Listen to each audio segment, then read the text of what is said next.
Hello student, welcome to our channel study circle. आज हम पढ़ने जा रहे हैं अपना नेक्स्ट चैप्टर जो है वसंत बुक से।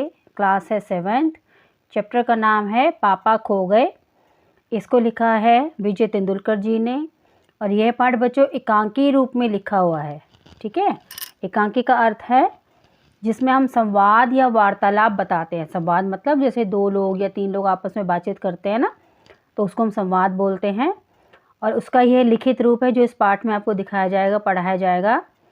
और एकांकी पर हम नाटक भी कर सकते हैं, जैसे स्कूलों वगैरह में आपने नाटक वगैरह प्ले करते हो तो उसको भी वार्तालाप, संवाद या एकांकी रूप कहा जाता है। और यह पाठ भी आपको एक नाटक के रूप में ही पेश किया जाएगा। पर यह पाठ बच्चों आपको तभी समझ में आएगा अच्छी तरह से जब इसके पात्र जो बताए जाएंगे, इसमें उस पात्र को फील करेंगे, आप सामने उसका चित्रण बनाएंगे अपने दिमाग में।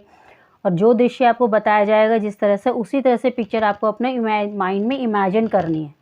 ठीक है, तो चलो स्टार्ट करते हैं। इसमें आपके पात्र सबसे पहले बताएं बच्चों कि इस पाठ में क्या क्या पात्र आएंगे आपके। बिजली का खंबा, पेड़, लेटर बॉक्स, कौवा, नाचने वाली लड़की और आदमी। ठीक है, अभी आपके ये कैरेक्टर चलेंगे इस पाठ में शुरुआत में। और आपके सामने देखो दृश्य भी बताया है कि ये सब नाटक कहाँ खेला जा रहा है। सड़क का सीन है, रात का समय है मतलब अंधेरा है। समुद्र के सामने फुटपाथ, तो सामने समुद्र है, उसके बाद फिर सड़क है और उसके बाद फिर फुटपाथ का सीन है। वहीं पर एक बिजली का खंबा है, एक पेड़ है, एक लेटर बॉक्स है। दूसरी ओर धीमे प्रकाश में एक सिनेमा का पोस्टर है। पोस्टर पर नाचने की भंगिमा में एक औरत की आकृति है। भंगिमा मतलब नाचती हुई उसकी आकृति, इसकी फोटो बना रखी है। समुद्र में सनसनाती हवा का बहाव है। रात को जो हवा चलती है समुद्र के ऊपर तो उसको सनसनाहट सा जैसे आवाज़ आती है, साउंड आती है, उसका बहाव की आवाज़ बता रखी है। दूर कहीं कुत्तों के भौंकने की आवाज़ है और दूर से कहीं हल्की आवाज़ आ रही है जो कुत्ते के भौंकने की है। ठीक है, चलिए स्टार्ट करते हैं। खंबा सबसे पहले क्या कहता है, जम्भाई रोकते हुए, राम राम राम, रात बहुत हो गई। फिर पेड़, आजकल की रातें कैसी हैं, जल्दी बीतने में ही नहीं आती, मतलब उसको रातें बहुत लंबी लग रही हैं कि जल्दी ख़त्म नहीं होती। खंबा क्या कहता है, दिन तो कैसे न कैसे हड़बड़ी में बीत ही जाता है। पेड़, लेकिन रात तो बड़ी बोरियत हो जाती है क्योंकि रात में सन्नाटा हो जाता है, दिन भर में तो चहल पहल रहती है, रात में सभी आराम करते हैं, सभी सोते हैं तो सन्नाटा रहता है। तो पेड़ कहता है रात तो बहुत बोरियत वाली होती है। फिर खंबा, तभी बरसात की रातों से तो ये रातें कहीं अच्छी हैं पेड़ राजा क्योंकि बरसात की रातें जो है उसको बड़ी बेकार लगती हैं। बरसात की रातों में तो रात भर भीगते रहो, बादलों से आने वाले पानी की मार खाते रहो, तेज हवाओं में भी बल्ब को कस कर पकड़े बराबर एक टांग पर खड़े रहो, बिल्कुल अच्छा नहीं लगता। उस वक्त लगता है इससे तो अच्छा था ना होता बिजली के खंबे का जन्म, बल्ब फेंक, तब दूर कहीं भाग जाने का जी हो जाता। तो खंबा अपनी व्यथा गा रहा है कि भाई इससे अच्छा तो मतलब क्या बोलते हैं, बारिश की रातों से तो अच्छी ये रातें हैं कि भाई चलो बारिश से बचे तो रहते हैं, पूरे रात भर जो है भीगते रहो, बादलों के आने की मार खाते रहो, है ना, और तेज़ हवाओं के बल्ब को कसकर पकड़े रहो, तेज़ हवा चलने पर भी बल्ब को जो है कसकर पकड़े रहना, एक टांग पर खड़े रहना, तो बिल्कुल भी उसको अच्छा नहीं लगता। तो इसलिए कहता है कि उन रातों से तो अच्छा ये रात है। और कभी कभी जी आता है उन रातों को देखते हुए, बादलों वाली या बारिश वाली रातों को देखते हुए उसका जी आता है कि इससे अच्छा तो मेरा जन्म ही नहीं होता। बल्ब को फेंक कर कहीं दूर भागने का जी करता है उस समय पे। फिर पेड़ क्या कहते हैं, मुझ पर भी एक रात आसमान से गड़गड़ाती बिजली आकर पड़ी थी। अरे बाप रे, वो बिजली थी या आफत, याद आते ही अब दिल भी धक धक करने लगता है। और बिजली जहाँ गिरी थी वहाँ खड्डा इतना गहरा पड़ गया था, खंबे महाराज, अब जब कभी बारिश होती है तो मुझे उस रात की याद हो आती है, अंग थर थर काँपने लगता है। तो वो भी अपनी एक व्यथा गाता है, वो व्यथा सुनाता है पुरानी बात कि भी ऐसा हुआ था कभी कि बिजली बहुत ज़ोर से गिरी थी और ऐसी ज़ोर से गिरी थी कि मेरा दिल अब तक धक धक करता है उस बात को याद करके, अभी तक मेरा शरीर जो है काँपने लगता है। फिर खंबा क्या कहते हैं, मेरी तबीयत ही लोहे की है जो मैं बीमार नहीं पड़ता, वरना कोई भी इस तरह बारिश ठंडी धूप में खड़ा रहे तो ज़रूर बीमार पड़ जाएगा या नहीं। कितने दिन बीत गए, कितनी रातें, लेकिन मैं बराबर इसी तरह खड़ा हूँ लंबी ठंडी सांस छोड़कर। 6 चुंगी की यह नौकरी भी कोई नौकरी है। तो वो अपनी व्यथा गाता है, अपनी रूटीन से वो परेशान है कि मेरे बराबर कोई खड़े होके तो दिखाए, चाहे बारिश हो, धूप हो, गर्मी हो, सर्दी हो, फिर भी मैं अपनी जगह पर खड़ा रहता हूँ बिना बीमार हुए। इतने में तो कोई और होता तो बीमार हो ही जाता। फिर पेड़ क्या कहते हैं, अपने पत्तों का कोट पहनकर मुझे सर्दी, बारिश या धूप में उतनी तकलीफ नहीं होती, तो भी तुमसे बहुत पहले का खड़ा हूँ मैं यहाँ। यही मेरा जन्म हुआ, इसी जगह पर। तब सब कुछ इतना अलग था यहाँ। वहाँ के वे सब ऊंचे ऊंचे घर नहीं थे तब। यह सड़क भी नहीं थी, वह सिनेमा का बड़ा सा पोस्टर और उसमें नाचने वाली औरत भी तब नहीं थी। सिर्फ सामने का यह समुद्र था और बहुत अकेलापन महसूस होता था। तो वो अपनी व्यथा गाता है, सुबह पहले की बताता है, पहले की कहानी कि भाई जब मैं यहाँ आया था, मैं तो तुमसे भी पहले आ चुका था यहाँ पे, जब ऐसी बड़ी बड़ी बिल्डिंगें भी नहीं थी, ऊंचे ऊंचे घर भी नहीं थे, कोई सड़क भी नहीं थी। सिनेमा का ये जो पोस्टर बना हुआ है जिसमें नाचने वाली औरत की फ़ोटो बनाई हुई, यह भी नहीं था। सिर्फ क्या था, समुद्र और मेरा अकेलापन, क्योंकि मैं अकेला ही खड़ा रहता था वहाँ पर। तुम्हें जब यहाँ लाकर खड़ा किया गया तो सोचा चलो कोई साथी तो मिला, इतना ही सही। लेकिन वो भी कहाँ, तुम शुरू शुरू में मुझसे बोलने को ही तैयार नहीं थे। मैंने बहुत बार कोशिश करी पर तुम्हारी अकड़ जहाँ थी वहीं कायम। तो अब जब तुम आए थे उस समय पे, तो मैंने सोचा कि चलो साथी कोई मिलेगा, किसी से बातचीत होगी, अकेलापन दूर होगा। पर तुम भी बात कहाँ करते थे। मैंने कई बार कोशिश करी तुमसे बात करने की, पर तुम्हारी अकड़ ही ख़त्म नहीं हुई। बाद में मैंने भी सोच लिया इसकी नाक इतनी ऊंची है तो रहने दो। मैंने भी कभी आवाज़ नहीं लगाई। हाँ, अपना भी स्वभाव ज़रा ऐसा ही है। तो फिर मैंने भी सोच लिया कि भाई छोड़ो, जब बात ही नहीं करता तो अकड़ में रहता, रहने दो। तो मैंने भी तुमको छोड़ दिया। फिर खंबा क्या कहता है, और एक दिन जब आंधी पानी में मैं बिल्कुल तुम्हारे ऊपर ही आ पड़ा। पेड़, बाप रे कैसा था वो आंधी पानी का तूफान। अब तो ऐसे करके वो उस चीज़ को सोचते हुए अपनी फीलिंग बताता है। खंबा बोलता है, तुम खड़े थे इसीलिए मैं कुछ संभल गया। हाँ, तुमने मुझे ऊपर झेल लिया, वह अच्छा हुआ। चाहे तुम खुद काफ़ी जख्मी हो गए, बाद में मेरा गरूर भी झड़ गया और अपनी दोस्ती हो गई। तो खंबा यहाँ पे बोलता है कि उस दिन जो है तुमने मुझे संभाल लिया था, उसके लिए धन्यवाद। मैं जब गिरने वाला था तुमने ही मुझे सहारा दिया था, और उसके बाद जो है हमारी दोस्ती हो गई थी, क्योंकि मेरा गुरूर जो है उस टाइम झड़ गया, उस टाइम टूट गया था। तो पेड़ क्या कहता है, हवा आज भी बहुत है। दोबारा यहाँ पे आपको सीन क्रिएट करके देखना है। दोनों चुप। हवा की आवाज़, कुत्ते का भौंकना, पोस्टर पर बनी नाचने वाली औरत टेढ़ी हो जाती है, क्योंकि हवा वगैरह चल रही है तो इससे पोस्टर थोड़ा सा हिल जाता है बच्चों। तो नाचने वाली औरत को थोड़ा टेढ़ा करके दिखाया है। उसके घुंघरू बजते हैं, वह फिर पहले की तरह स्थिर हो जाती है। लेटर बॉक्स किसी दोहे का एक चरण गुनगुनाता है और रुक जाता है। तो कोई गुनगुना रहा है, लेटर बॉक्स एक दोहे का चरण है, दोहा है, फिर रुक जाता है। कौवा क्या बोलता है फिर, पेड़ के पीछे से झांक कर। तो वो पेड़ के पीछे से झांक रहा है।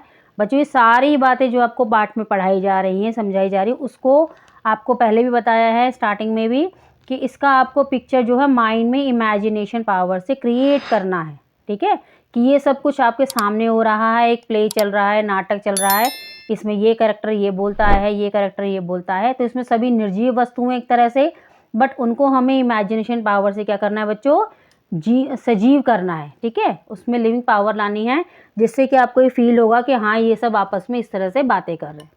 ठीक है, तो आगे चलते हैं। फिर कौवा क्या बोलता है पेड़ के पीछे से झाँक कर, काऊ, कौन है जो रात के वक्त इतनी मीठी आवाज़ें लगाकर मेरी नींद खराब करता है, ज़रा भर चैन नहीं इन्हें। तो वो परेशान हो रहा है कि उसे नींद आ रही है और ये सब बातें कर रहे हैं। तो वो कहता है कौन है ये जो मतलब इतनी मीठी आवाज़ में मेरी नींद ख़राब कर रहा है, कि इन्हें जरा भी चैन नहीं है और दूसरों को भी नहीं सोने देते। लेटर बॉक्स, मीठी आवाज़ में नहीं गाएं तो क्या इस कौवे जैसी कर्कश काँव काँव करे, कहता है ज़रा भर भी चैन नहीं। पेट में हाथ डालकर एक पत्र निकालता है, तभी लेटर बॉक्स है। तो लेटर बॉक्स अपने पेट में, जो आपको बॉक्स देखा होगा कभी अपने बच्चों, लेटर बॉक्स, उसमें ब्लैक कलर का एक कॉलम सा बना होता है, तो उसके अंदर जब हम लेटर वगैरह डालते हैं तो उसके पेट में जाता है वो। तो लेटर बॉक्स जो है अपने पेट में हाथ डालकर एक लेटर निकालता है, पत्र निकालता है, धीरे से जीभ को लगाकर खोलता है। उसमें से कागज़ निकालकर रोशनी में पढ़ने लगता है। तो ये फिर दोबारा से सीन क्रिएट हुआ है। आगे, यह किसकी चिट्ठी आकर पड़ी है? हेडमास्टर। ठीक। क्या कहता है? श्रीमान श्री युवत गोविंद राव जी, आपका लड़का परीक्षित पढ़ाई में काफ़ी कमज़ोर है। तो ये लेटर किसके बारे में है? एक बच्चे के बारे में, उसके पिताजी को लिखा गया है और उसकी जो है पढ़ाई के बारे में बताया गया है कि पढ़ाई में काफ़ी कमज़ोर है। क्लास में उसका ध्यान पढ़ाई में बिल्कुल नहीं रहता। इसकी बजाय उसे क्लास से गायब रहकर बंटे खेलना ज़्यादा पसंद लगता है। आप एक बार खुद आकर मुझसे मिलिए। परीक्षित के पापा हेडमास्टर से मिल भी लेंगे तो क्या हो जाएगा? स्कूल में बच्चे पढ़े नहीं, क्लास से गायब रहकर बंटे खेलते रहे। इसका क्या मतलब? फीस के पैसे क्या फोकट में आते हैं? सभी पापा लोग ऑफिस में इतना काम करते हैं, तब कहीं जाकर मिलते हैं पैसे। उन्हें ये बच्चे फोकट को समझें। आखिर क्यों? मुझे हेडमास्टर होना चाहिए था। इस परीक्षित के होश तब मैं अच्छी तरह ठिकाने लाता। वह पत्र रखकर दूसरा निकालता है। तो एक पत्र में ये पढ़ के देखता है तो इसमें सारी बातें होती है कि एक हेडमास्टर जो है उसके बच्चे के बारे में पिताजी को कंप्लेंट कर रहा है कि आपका बच्चा जो पढ़ाई में वीक है और एक तो पीरियड अटेंड नहीं करता, बाहर खेलता रहता है। तो इन बच्चों को क्या पापा के पैसे मतलब फोकट के लगते हैं कि बिना मेहनत के पैसे आ जाते हैं? इतना मेहनत करते हैं मतलब पिताजी यार कि जब जाके इनकी फ़ीस को सबमिट करते हैं। तो वो पत्र बंद करके दूसरा निकालता है। यह किसका है? खंबा। क्यों? लाल ताऊ आज किस किस के पत्र चोरी चोरी पढ़ते रहे? तो लाल ताऊ यहाँ पे बच्चों किसको बोला है? लेटर बॉक्स को, क्योंकि उसका कलर जो बॉडी कलर होता है उसका लाल रंग का होता है ना, लाल रंग का लेटर बॉक्स होता है। तो इस पाठ में उसको लाल ताऊ कहा गया है। तो खंबा बोलता है आज किस किस के पत्र आप चोरी कर करके पढ़ रहे हो? लेटर बॉक्स आश्चर्य से, चोरी चोरी चोरी किस लिए? सभी चिट्ठियाँ मेरे ही तो कब्जे में होती हैं, अच्छी तरह रोज़ रोज़ पढ़ता हूँ। पेड़, कब्जे में होने का मतलब तो नहीं लाल ताऊ कि लोगों की चिट्ठियाँ फाड़ फाड़ कर पढ़ते रहो, पोस्ट मास्टर को पता चल गया तो पेड़ कहता है कब्जे का मतलब ये थोड़ी कि सभी की चिट्ठियाँ फाड़ फाड़ कर और सबकी चिट्ठियाँ पढ़ लो कि क्या लिखा हुआ है उसमें। और पोस्ट मास्टर को इसका पता लग गया तो लेटर बॉक्स कहता है चलता है पता तो चल जाने दो, मेरी तरह यहाँ रात दिन बैठकर दिखाएं तब पता चले। परसों वह पोस्टमैन मेरे पेट में से चिट्ठियाँ, तो यहाँ पे लेटर बॉक्स जो है अपनी व्यथा गा रहा है कि भाई पता लगता तो लगते रहे, भाई रात दिन तो मैं यहाँ खड़ा रहता हूँ ना, पोस्ट मास्टर थोड़ी खड़ा रहता है। तो पोस्ट मास्टर मेरी जगह पे खड़ा हो तो पता चले। निकाल रहा था और मुझे इतनी लंबी जम्भाई आई कि रोके नहीं रुकी। जम्भाई लेता है तो जम्भाई मतलब उबासी लेता है। जब हमें नींद आती है तो हम मुंह को ओपन करके उबासी लेते हैं ना, उसको जम्भाई बोलते हैं बच्चों। वह देखता ही रह गया, चिट्ठियों का बंडल बनाकर जल्दी जल्दी चलता बना वह। लेकिन यह लेटर बॉक्स इसे नहीं बोरियत होती एक जगह बैठे बैठे। मैं कहता हूँ 4 चिट्ठियाँ मन बहलाने के लिए पढ़ भी ली तो क्या हुआ। तो कहता मैं यहाँ पे खड़ा हूँ एक जगह पे इतने सालों से तो मैं बोरियत नहीं होता, वो तो आया अपनी चिट्ठी निकाली और चलता बना। तो अगर मैंने इस बोरियत को हटाने के लिए 2-3 चिट्ठियाँ पढ़ भी ली तो क्या फ़र्क पड़ता है। पेड़, लेकिन चिट्ठी जिसे लिखी गई हो लाल ताऊ उसे ही पढ़नी चाहिए, वह प्राइवेट होती है, प्राइवेट। लेटर बॉक्स, मैं कहाँ किसी की चिट्ठी पास रख लेता हूँ, जिसकी होती है उसे मिल ही जाती है। किसी की गुप्त बातें मैं कब बाहर निकलने देता हूँ, वह मुझ तक ही रहती हैं, इसीलिए तो मुझे अपना बहुत महत्व लगता है। तो जो मेरी कोई सीक्रेट बातें किसी के लेटर में लिखी होती है तो मैं कौन सा किसी को बताता हूँ बोल रहा है, मैं तो उसकी बातें सब अपने पास ही रखता हूँ। तो पेड़ कहता है कोई आ रहा लगता है। सब चुप हो जाते हैं। पोस्टर पर बड़ी नाचने वाली का संतुलन फिर से बिगड़ता है, फिर पहले की तरह स्थिर और स्तब्ध हो जाती है।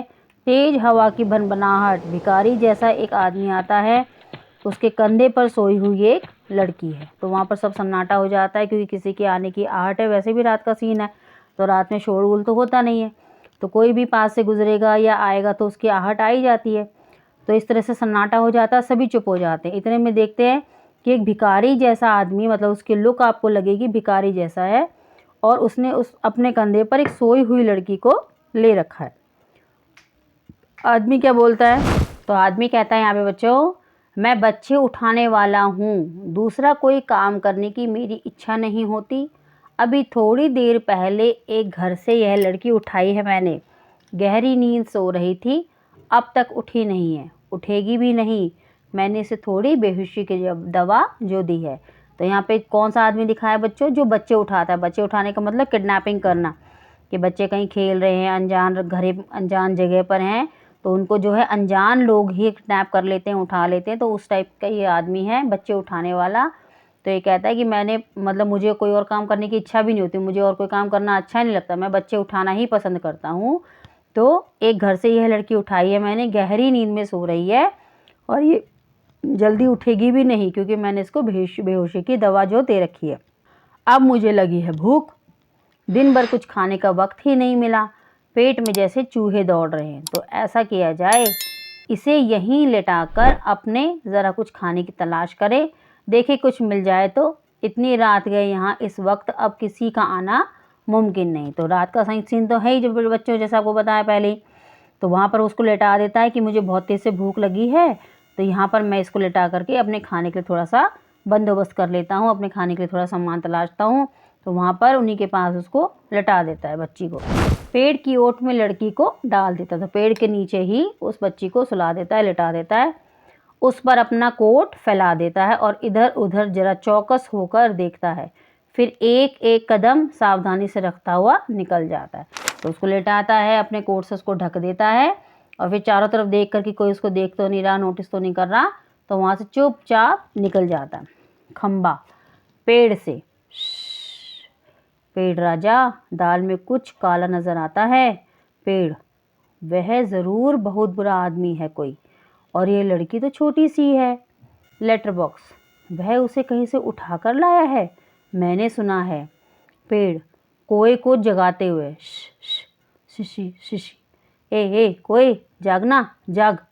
कौआ, दिन हो गया क्या? तो वो नींद में था, उसे पता ही नहीं ये सब कुछ कांड हुआ है। तो कहता दिन हो गया क्या? तो पेड़ बोलता है नहीं, दिन नहीं हुआ, पर एक दुष्ट आदमी एक छोटी सी लड़की को कहीं से उठा कर ले आया है। चुप, वो आदमी इस वक्त यहाँ नहीं है, वो लड़की उठ जाएगी तो चिल्लाएगी। तो ये सभी लोग उस बच्ची के बारे में ही बात कर रहे हैं, क्योंकि उसकी बातें उन्होंने इन सब ने सुनी है। तो ये सब उसी बच्ची के बारे में बात कर रहे हैं कि भाई ये उठा कर लाया है और इस बच्ची को मतलब ये अभी सोई हुई है। तो कौवे को भी जगा देते हैं। तो फिर कौवा बोलता है आलस से उठता हुआ, आंखों पर एक चुल्लू पानी डालकर अभी आया। तो चुल्लू पर पानी मतलब आंखों को धो करके अभी आया मैं। खम्बा, भयंकर, बहुत ही भयंकर। पेड़, झुककर लड़की को देखकर, बच्ची बहुत प्यारी है, कौन जाने किसकी है, क्योंकि पता ही नहीं भाई कहाँ से उठा के लाया है, किसकी है। लेटर बॉक्स, मुड़कर देखते हुए, नास पीटे ने कोई सोई हुई को उठा लिया कहीं से। चील जैसे चूहा उठा लेती है, वैसे जैसे चील जो है चूहे को, छोटे से बच्चे को उठा लेती है, छोटे से चूहे को उठा लेती है, उसी तरह से ही इसमें एक्सप्लेन कर रहा है कि भाई जैसे एक चील जो है चूहे को उठा लेती है, उसी तरह से एक बड़े आदमी ने एक छोटी सी बच्ची को उठा लिया है। खम्बा क्या कहता है, मैं भी देखना चाहता हूँ उसे, पर मुझसे झुका ही नहीं जाता, क्योंकि लेटर बॉक्स तो आपको पता है लोहे का बना होता है, तो वो मुड़ नहीं सकता। लालताऊ, अभी भी सो रही है क्या वो?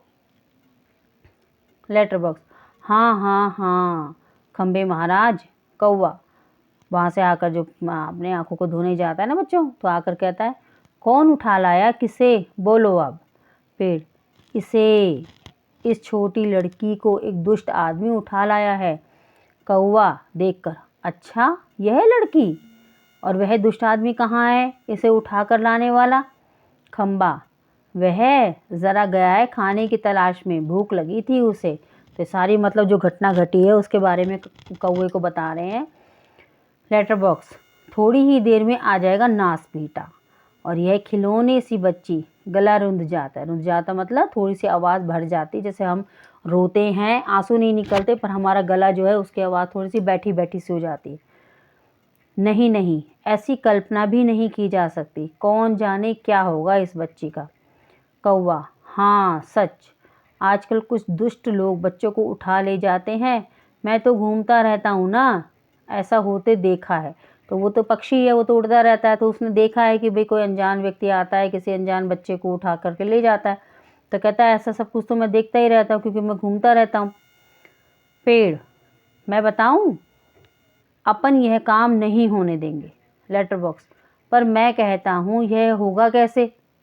तो सभी स्कीम, जैसे माइंड में कुछ चलता है, दिमाग चलता है, प्लान चलता है, तो उस टाइम पेड़ बोला कि अपन सब मिलकर के ये काम होने नहीं देंगे, इसको ना कहीं बच्चे को कहीं ले जाने नहीं देंगे। तो लेटर बॉक्स कहता है ये होगा कैसे। खंबा, होगा कैसे मतलब उस दुष्ट को मज़े से इस बच्ची को उठा ले जाने दें। तो खंबा बोलता है तो तुम्हारे कहने का क्या मतलब है कि वो जो गंदा आदमी है, जो दुष्ट आदमी है, वो इस बच्चे को उठा के लेके चला जाए हमारे सामने से। कौवा, वह दुष्ट है कौन, पहले उसे नज़र तो आने दीजिए। तो उसने देखा नहीं कौवे ने उस दुष्ट आदमी को, तो कहता है पहले उसे नज़र तो आने दो, कौन सा है वो आदमी, कौन आदमी है वो।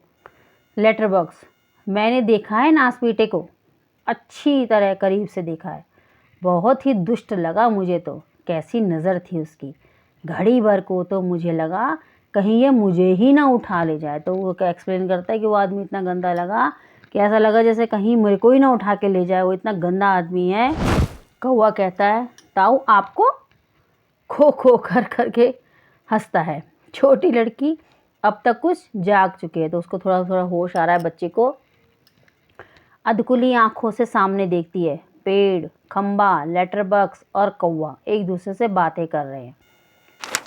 लेटर बॉक्स, इतना मुंह फाड़ कर हंसने की क्या बात है इसमें। खंबा, उसकी वह गंदी नज़र यहाँ से मुझे भी कुछ अच्छी तरह दिखाई दे रही थी। पेड़, छोटे बच्चे को उठाने से ज़्यादा बुरा काम और क्या हो सकता है। लड़की उठकर बैठ जाती है। अब लड़की जो है पूरी नींद से उठ गई है। स्वप्न देखने जैसी भाव मुद्रा, उसे ऐसा लग रहा है जैसे ये सब सपना देख रही है बच्ची, कि वे सभी जो है निर्जीव चीज़ें, पेड़ है, लेटर बॉक्स है, कौवा है, ये सब आपस में बातें कर रहे हैं। तो लेटर बॉक्स कहता है कैसा मन होता है नासपेटों का, उनका वही जाने, उनका वही जाने। कौवा, ताऊ एक जगह बैठे रहकर ये कैसे जान सकोगे, उसके लिए तो मेरी तरह रोज़ चारों दिशाओं में गश्त लगानी पड़ेगी, तब जान पाओगे यह सब। पेड़, काफ़ी समझदार है तू, अरे यह हमसे कैसे हो सकेगा। लड़की स्वप्न देखती हुई सी खड़ी है। तो वहाँ पर लड़की खड़ी है, ऐसा लग रहा है सपना देख रही है। लड़की, क्या ये सब बोल रहे हैं। लेटर बॉक्स, बिजली का खंबा, यह पेड़, कौवा।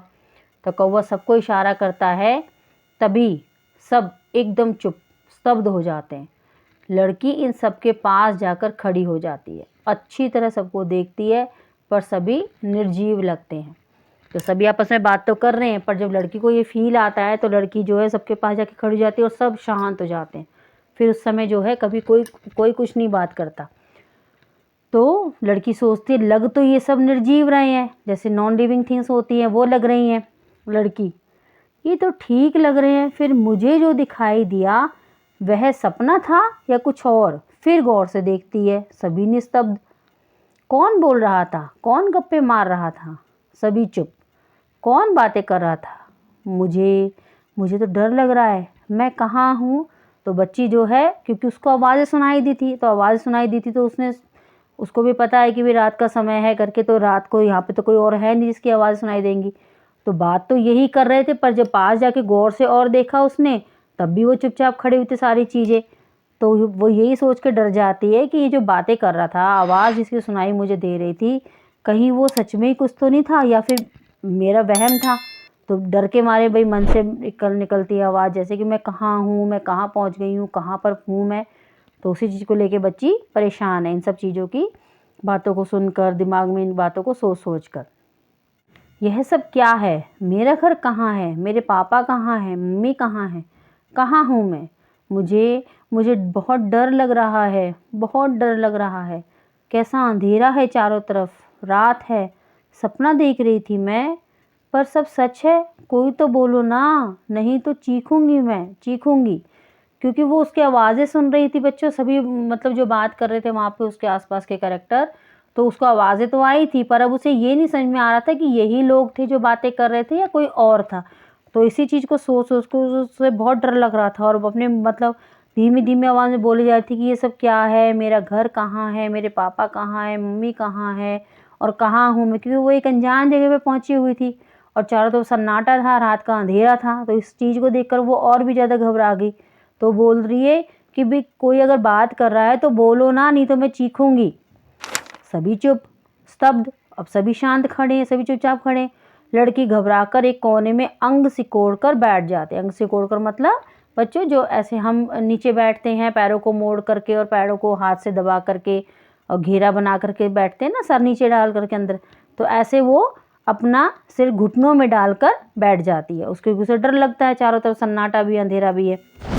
लड़की बोलती है मुझे डर लग रहा है, मुझे डर लग रहा है। लेटर बॉक्स पेड़ से अब मुझसे चुप नहीं रहा जाता, बहुत घबरा गई है। आगे सरक कर, बच्ची घबरा मत। तो लेटर बॉक्स जो है चुपचाप आराम से जो कहता है कि बच्ची को डर लग रहा है तो मुझे भी घबराहट हो रही है, अब मुझसे चुप नहीं रहा जाएगा। तो वो जाकर सरक कर बच्ची के पास जाता है तो बोलता है बच्ची घबरा मत। लड़की पहले ऊपर देखती है फिर सामने। तो पहले ऊपर देखती है क्योंकि उसके सामने तो सारी निर्जीव वस्तुएं खड़ी है ना बच्चों, तो उसे कैसे पता कि ये सब बातें कर रहे हैं। तो पहले ऊपर देखती है फिर सामने। पूछती है कौन? लेटर बॉक्स, मैं हूँ लेटर बॉक्स। लड़की, तुम बोलते हो? लेटर बॉक्स, हाँ, मेरे मुंह नहीं है क्या? लड़की, तुम चलते भी हो? लेटर बॉक्स, हाँ, आदमियों को देख देख कर। लड़की, सच? लेटर बॉक्स, उसमें क्या है, थोड़ा चलकर दिखाता हूँ, पर तू घबरा मत। लड़की एकदम खिलखिलाकर हंसती है। मज्जा। लेटर बॉक्स बोलता है, चलता भी है, तो उसे ये देखकर मतलब बच्ची को थोड़ी खुशी सी होती है और वो खिलखिलाकर हंसती है कि भाई एक लेटर बॉक्स बोलता भी है और चल भी सकता है। लेटर बॉक्स खुश होकर, वैसे मैं थोड़ा सा गा भी लेता हूँ, कुछ भजन वगैरह। सच? लेटर बॉक्स, भजन भी एक लाइन का गाता हूँ। लड़की, तुम मज़ेदार हो, बहुत बहुत अच्छे हो। लेटर बॉक्स, पर मैं कुछ लाल हूँ, नासपीटों के पास जैसे दूसरा रंग ही नहीं था, लाल रंग पोत दिया मुझ पर। तो वहाँ पर वो अपने रंग के बारे में बताता है कि मेरे को लाल रंग से पोत दिया, नासपीटों के पास जिन्होंने मेरे पर कलर किया, मेरे पर रंग रोगन किया, उनके पास लाल रंग के अलावा कुछ था ही नहीं, तो मेरे को लाल रंग से पोत दिया। तो वो अपने बारे में बताते हुए हंसता भी है और बच्ची को बताते भी जाता है।